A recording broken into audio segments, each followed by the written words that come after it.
So how then, we proposed this question last week, how can we live in this world without being contaminated by it? Well, I have a couple thoughts on that in terms of what Christians should do.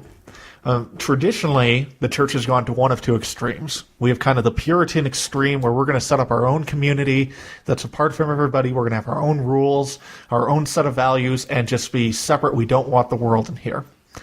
And then you have the other extreme, which is, you know what, we got to go evangelize, we got to embrace people, and so we're going to basically lower ourselves to the world's standards, just accept everything they do, and there's not a whole lot of difference on the outside, and then hopefully we'll be able to convince them of some doctrine stuff. But you see a lot of Christians who are conforming to the pattern of the world, and they start out with noble intentions, but over time it corrupts them. Here would be my solution. Would be 3 things that you need. The Ben DeBono. This could be one. I have another Ben DeBono countdown later, but hey. No, don't play the song. Why not? Don't play the song. And now, the Ben DeBono countdown on the life. That's too much. It's a great song. You probably shouldn't sing along to it, though. It's going to make everyone hate the Ben DeBono countdown. Yeah, that was horrible. All right. This is your job. Number 3. Number 3, you need an anchor.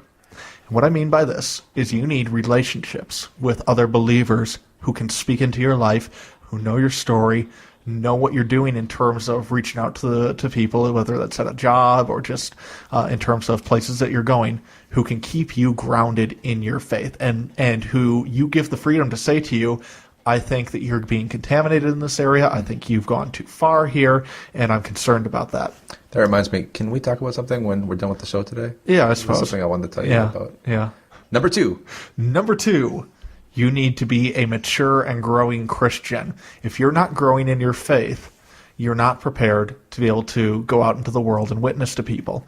One of the biggest mistakes that we tend to make is, okay, you got saved, now start serving, start evangelizing. And I say, well, we'll get there, but let's have people grow a little bit first. And I think it works as a cycle, that we grow, and then we oftentimes go through a time of service where God pushes us out, and then he grows us a little bit more, and then we're pushed into greater service and greater service.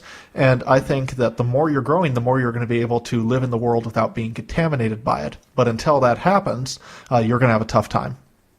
I like that. Yes. And number 1. The number 1 is that you need to make sure that you are sitting under good teaching, whether that's at church with the sermons you're getting, whether that's the life report. Obviously, the life report is part of it, naturally. Or life group. Life group. Life group would be more of the anchor type thing. Those are relationships. I'm talking about teaching, sound biblical teaching. Okay. Whether this is books you're reading, other podcasts you listen to, you need to have good teaching coming into your life that is going to help you both stay grounded and grow, and is teaching you more about Scripture, more about God, so that you're learning more about Him as you grow. Ben, those 3 that you just listed were worthy of the Ben DeBono countdown music. Absolutely. Good work. No, not again. Shut up. Shut this off. This is the outro music. This has been the Ben DeBono. Oh my gosh. On the Life Report.